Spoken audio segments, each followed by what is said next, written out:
Salut, c'est JL Kago. Comme vous savez, il y a peu, j'ai été filmer une collection à Nice qui tourne autour du cinéma. J'étais pour ça accompagné de mon ami le collectionneur anarchiste. Bonjour les amis. Salut Max, alors ça va? Bah et toi, tu vas bien? Bah écoute, ravi d'être là et de partager ce moment-là avec toi. Et en fin de vidéo, on vous livrera notre ressenti sur ce qu'on a vu. Mais en attendant, place à la présentation de cette exposition qui, vous verrez, a un but bien particulier.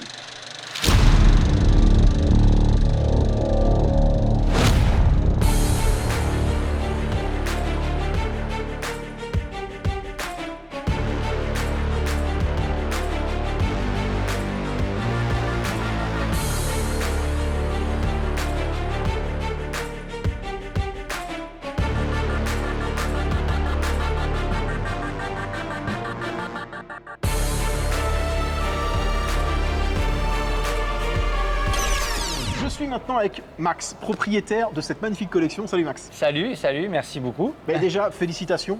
Parce que, merci. Moi, quand je vois tout ça, je me dis Ouais. que tu as un véritable amour pour le cinéma. Du coup. Ah oui, totalement. Ouais, en fait, depuis mes 7 ans, en fait, j'ai regardé Les Dents de la Mer, Ouais. qui m'a complètement... ça m'a choqué, pas dans le terme horreur, ça m'a vraiment choqué. J'ai eu un électrochoc complètement. D'accord. La deuxième électrochoc que j'ai eu, c'était Aliens de James Cameron, et là, j'avais à peu près 10 ans. Ouais. Et du coup, voilà, en termes de cinéma, moi, je me suis toujours un peu réfugié, en fait, dans les D'accord. films, tu vois. Ok. Dès que j'avais un problème, dès qu'il se passait quelque chose ou que j'avais eu une mauvaise journée, je me mettais un bon film et un bon classique. Et puis le lendemain, repartait. ça repartait, tu vois. Voilà, c'est ça.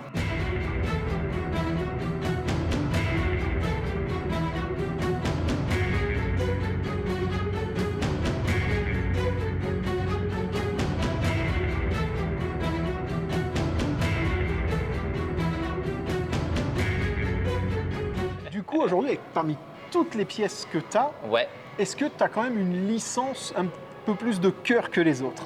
je te jure que non. C'est Non. trop compliqué parce qu'en fait, et c'est là aussi le problème, et ça a été aussi mon problème, c'est parce qu'en fait, tu vas, t'achètes un truc, tu te dis, ah, il me faut cette pièce-là, de cette licence-là, de ce film-là. Et puis du coup, tu regardes l'autre film et tu te dis, putain, il faut celle-là. Et en fait, il n'y a aucune limite en Ouais. fait à ça. Donc en gros, il y a tout qui se mêle. Il y a l'affect que tu as pour le film et l'affect que tu as pour la pièce. en fait. Totalement. C'est pas difficile de justement, du coup, il y a quand même pas mal de choix, alors peut-être un petit peu moins sur le cinéma, mais du coup de se dire, je veux cette pièce-là. Ben, du coup, non, parce que en fait, c'est toute une élaboration. C'est-à-dire Ouais. que moi, j'ai commencé la collection en 2006 par des petites 1/6. Je Ouais. pense qu'il y a beaucoup de personnes qui nous regardent qui ont commencé par ça. En fait, j'ai toujours adoré les jouets, moi, Ouais. tu vois, tout ce qui est G.I. Joe, Action Man, etc. Mêlant ça à un film, il n'y avait pas trop de produits sympas, dérivés qui existaient de bonne qualité. Ouais. Et puis Hot Toys est arrivé, tu vois, en C'est 2005-2006, tu vois, et ils ont commencé à balancer des trucs de Terminator, des Batman, d'Iron Man. Est-ce que toute ta collection est exposée actuellement ici ou il t'en reste encore sous le pied? Alors non, j'ai encore quelques trucs j'ai d'autres commandes qui vont du coup arriver. Ouais. Pareil, maintenant en fait, j'ai des petits, on va dire, pas des avantages, mais je commence à connaître un petit peu peu de du monde qui peut me proposer des pièces, etc. Ça sert à rien de le contacter, il dira rien. Je suis toujours en perpétuelle recherche en fait de nouvelles pièces, du Ouais. coup, malgré que pour l'instant le budget, il faut que je me limite un peu sur certaines sûr, choses. bien sûr. Mais voilà, c'était tout le temps en évolution en fait. Et là maintenant, je réfléchis plus en termes de scène, du coup, Ouais. plus en termes de pièces. D'accord. Ça aussi, c'est important parce Oui. que du coup, je suis collectionneur, mais maintenant, ça évolue sur un autre truc, Un autre univers, surtout ouais. par rapport à ce que j'ai fait. Ouais.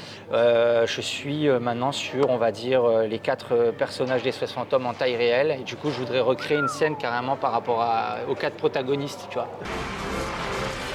Ouais, ça pourrait être cool. Ça pourrait être super cool. Ça en pourrait effet. être cool, voilà.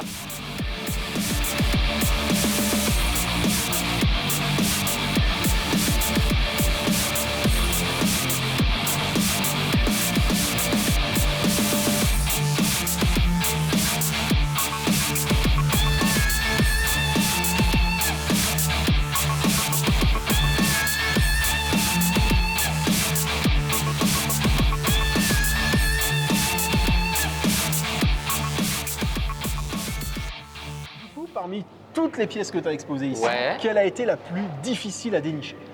Alors, la César de Blue Box. La César? Ouais, j'ai vraiment. J'ai eu pas mal de... Parce que en fait, c'était mes premières recherches. Je l'avais déjà vu. D'accord. Je l'avais vu dans une vidéo d'un célèbre youtubeur et tout. Donc j'achète ce buste, je le prends. Donc j'ai eu du mal à le trouver. En plus, Blue Box, après derrière, m'ont envoyé un mail en me disant la précommande de quelqu'un, la personne ne le prend pas, vous récupérez la précommande, vous pourrez sabrer le champagne et tout. Donc j'étais comme un fou. Ils t'ont vraiment dit que vous pouvez sabrer le champagne? Ah ouais, je te jure, j'ai les messages sur Messenger. Les mecs, quoi. Non, mais c'est une pièce extraordinaire et je la voulais tellement en plus. Et il n'y en a que 50 dans le monde. Et elle était déjà sold out de partout. Elle était déjà à des prix à 2500, 3000 euros sur Internet, tu vois. Et du coup, en fait, quand je leur ai envoyé le mail, ils m'ont répondu comme ça. Ils m'ont dit, vous attendez cette date-là et si la personne ne se manifeste pas, vous récupérez sa précommande. Et le matin, elle m'a dit, ah ouais, je te jure, j'ai pas trop dormi. J'ai pas trop dormi. Mais du coup, ouais, celle-là, elle était top.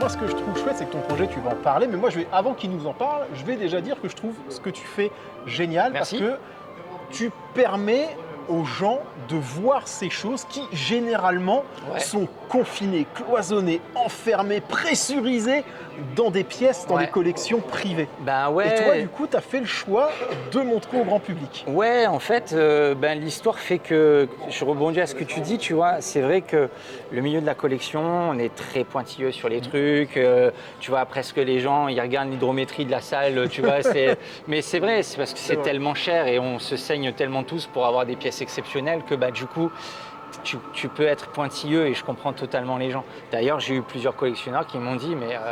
tu n'as pas peur, t'as pas peur et tout. C'est ce qui vient à l'esprit. Hein, mais j'ai eu aucun problème en termes de casse, en termes de vol. Franchement, les gens ils ont été hyper respectueux. Après, j'ai eu aussi la chance d'avoir Pathé avec moi du coup par rapport à la sécurité, qui m'ont vraiment mis un dispositif avec une caméra et avec un agent quand moi j'étais pas là du coup. Ça c'est cool. Donc ça c'est super. Par rapport en fait aux gens que j'ai accueillis à l'expo. Les gens n'ont pas forcément non plus les moyens de mettre autant d'argent sur ça. Et le développement en fait, du truc, je me suis dit que putain, pourquoi pas en fait faire quelque chose pour les gens, du coup, à moindre frais bien sûr, mais les faire rêver en fait. Pour moi, c'était, ça a évolué dans ce sens-là en fait. D'accord. Voilà. Ok, donc toi, là, aujourd'hui, le concept que tu veux développer, qu'est-ce que c'est? Donc au départ, ça devait être qu'une exposition loisir. Et ça a évolué en boutique pour commencer. Je suis un bon vendeur, mais ce n'est pas du tout mon registre. Et j'ai la clientèle facile, le contact facile, il n'y a aucun problème.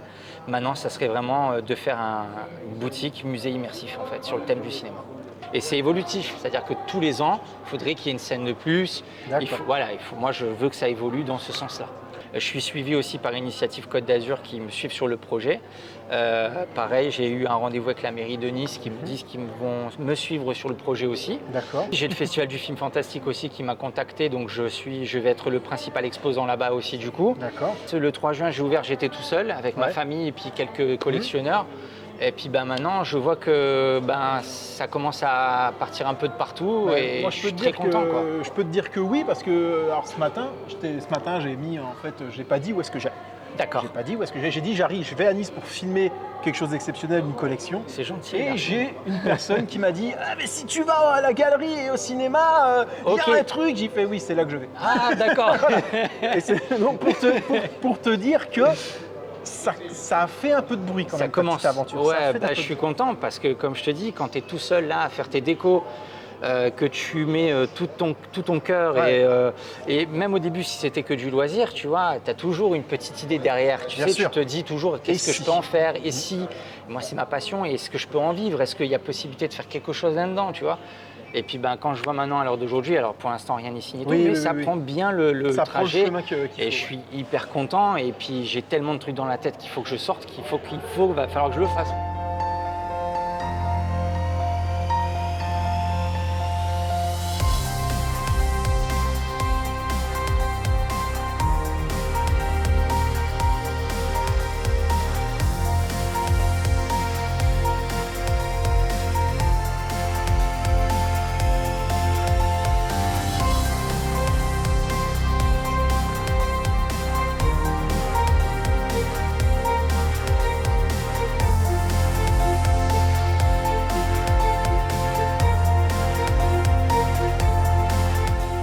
Donc concrètement, si jamais je résume, Ouais.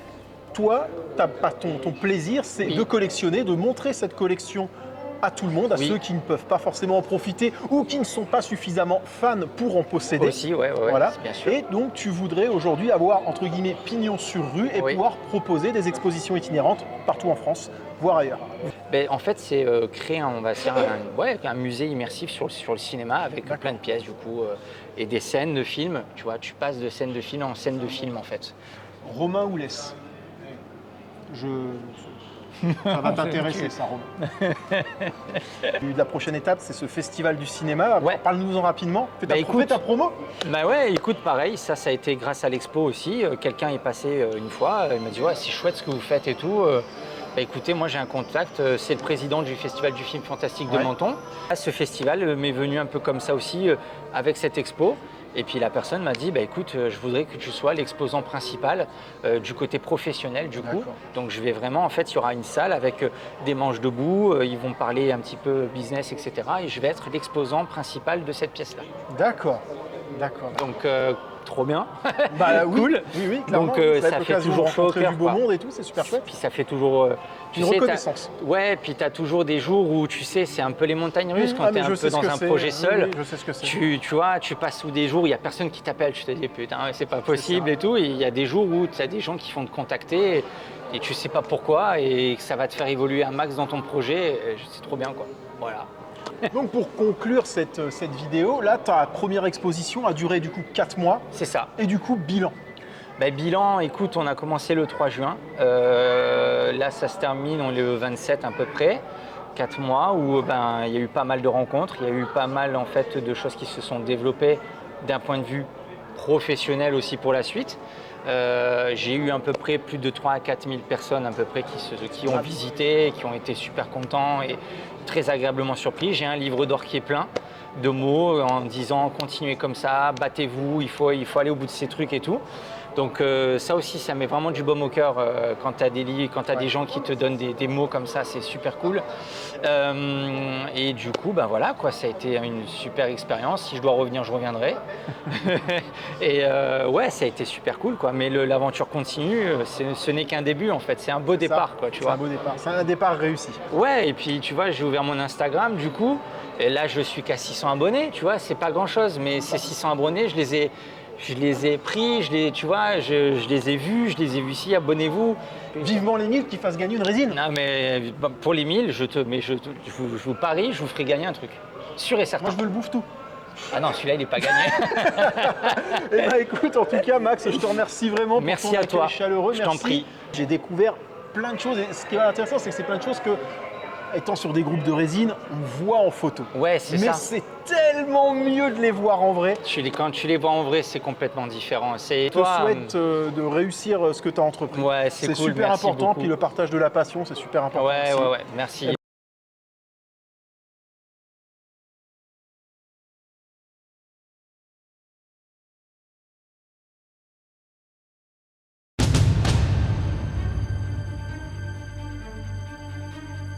Écoute, on a fait notre tour, Max. Oui, là, on est pas dans le fond, mais quasiment dans l'exposition. Quasiment. Et vous l'avez vu, il y a vraiment des pièces exceptionnelles. C'est un fantasme, les amis. Mais avoir une exposition ouverte au public, où les gens ils viennent comme ça, ils tombent là-dessus, c'est fantastique. Après, il y a pas mal de goodies aussi. On a du skateboard de Retour vers le futur, les chaussures de Retour vers le futur, les chaussures de Alien de Ripley. Il y a une autre pièce qui t'a vraiment attiré l'œil, qui t'a plu. Franchement, en fait, les grosses pièces, il y a le monstre Godzilla oui, Godzilla est que je impressionnant. trouve très monochrome seul. Comme ça, quand on le voit seul, assez fade. Et finalement, ce qui est très étrange, c'est qu'avec peu d'éclairage, il ressort beaucoup mieux. Tu lui fais prendre une autre dimension. Oui, exactement. Il y a tellement de choses à voir C'est que ça. même en... Moi, le truc qui m'a bien botté, c'est le bouffe-tout quand même. Ah, le bouffe-tout, c'est vrai qu'il est très marrant. Ah non, mais moi, si jamais là, je pense que je vais repartir avec un truc pour le délire, je prendrai le bouffe-tout. Ah, là, c'est vrai qu'il irait dans une chambre d'enfant, tout, il irait partout, quoi. Non, je pense que non. Ah, Dans la chambre, si, mon moi, gamin, il est trop petit, il irait pas. Je le vois bien avec des bonbons cachés dans la bouche et tout. Ouais, mais je pense que mon gamin, il aimerait pas trop, tu vois. Ouais, le bouffe-tout. Le Gremlin, c'est une belle surprise aussi, un sacré travail sur le Gremlin. le Gremlin, c'est top. Et c'est une pièce que j'avais déjà vue en photo, mais la voir en vrai, elle est vraiment impressionnante. Très, très belle. En fait, t'as vraiment même le bloc photocopieuse qui est là avec, et je trouve que c'est vraiment excellent, quoi. C'est génial. C'est vraiment après, excellent. il y a une décoration aussi qui est sympathique. Et si jamais, dans tout ce qu'on a vu là aujourd'hui, on me disait tu repars avec une, tu repartirais une avec ici, qui? Ça serait avec le bras du terminal. Le bras du soft en fait. C'est pas si compliqué que ça, finalement. Eh ben, écoutez, voilà, moi je pense avoir fait le tour. Encore merci Max. Merci à vous. Écoutez, maintenant, vous connaissez la chanson. En attendant la prochaine vidéo, n'oubliez pas, plus d'abonnés. C'est plus impact.